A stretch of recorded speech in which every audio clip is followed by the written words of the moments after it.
విషయాలని, వారి యొక్క ఆశయాలను, వారి యొక్క సూచనలను తెలుసుకొని ఈ యొక్క ప్రెమిసెస్ కి విచ్చేయబోతూ ఉన్నారు. స్త్రీ శక్తి పథకం ఇది కేవలం ఒక రవాణాకు సంబంధించినటువంటి పథకం మాత్రం కాదు. మహిళా అభివృద్ధికి ఇది పునాది. మహిళల సాధికారతకు రథసారథిగా మన గౌరవ ముఖ్యమంత్రి వర్యులు రథసారథి అయి ప్రతి ఒక్క మహిళను ఎంతగానో ప్రోత్సహించడం జరుగుతోంది.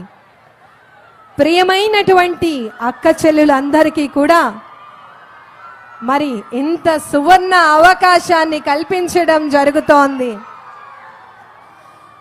ఆంధ్రప్రదేశ్ రాష్ట్ర గౌరవ ముఖ్యమంత్రి వర్యులు ఈ కార్యక్రమం వద్దకు విచ్చేస్తూ ఉన్నారు. దూరదృష్టి దార్శనికుడు, అభివృద్ధి రథ సారథి, ఆలోచనలో విశాలమైనటువంటి దృక్పథం కలిగినటువంటి వ్యక్తి. ప్రతి అడుగులో ప్రజల సంక్షేమం, ప్రతి నిర్ణయంలో రాష్ట్ర ప్రగతి, సాంకేతికత నుంచి సంక్షేమం వరకు ఆయన కలలు కార్యరూపం దాల్చుతాయి. చంద్రబాబు గారు నడిపే మార్గం ఆంధ్రప్రదేశ్ భవిష్యత్తును వెలిగిస్తోంది. ప్రజల ప్రగతికి పద ప్రదాత, రాష్ట్ర భవిష్యత్తుకు శిల్పి, దృఢ సంకల్పం, దార్శికత కలిగినటువంటి మహోన్నతమైనటువంటి వ్యక్తి మన గౌరవ ఆంధ్రప్రదేశ్ రాష్ట్ర ముఖ్యమంత్రి వర్యులు గౌరవనీయులు శ్రీ నారా చంద్రబాబు నాయుడు గారికి సాదరంగా మీ అందరి కరతాళ ధ్వనుల మధ్య స్వాగతం, సుస్వాగతం పలికేందుకు సిద్ధం కావాల్సిందిగా మనవి.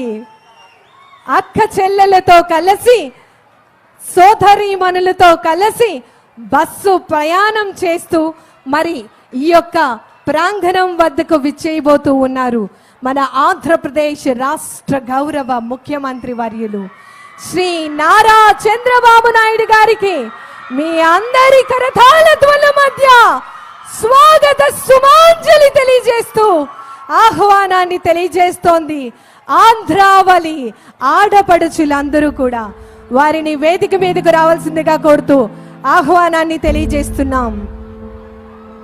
విచ్చేసినటువంటి ఆంధ్రప్రదేశ్ ఉప ముఖ్యమంత్రి వర్యుల వారు గౌరవనీయులు కొనితెల పవన్ కళ్యాణ్ గారికి సాదర స్వాగతం తెలియజేస్తూ ఆహ్వానాన్ని తెలియజేస్తున్నాం.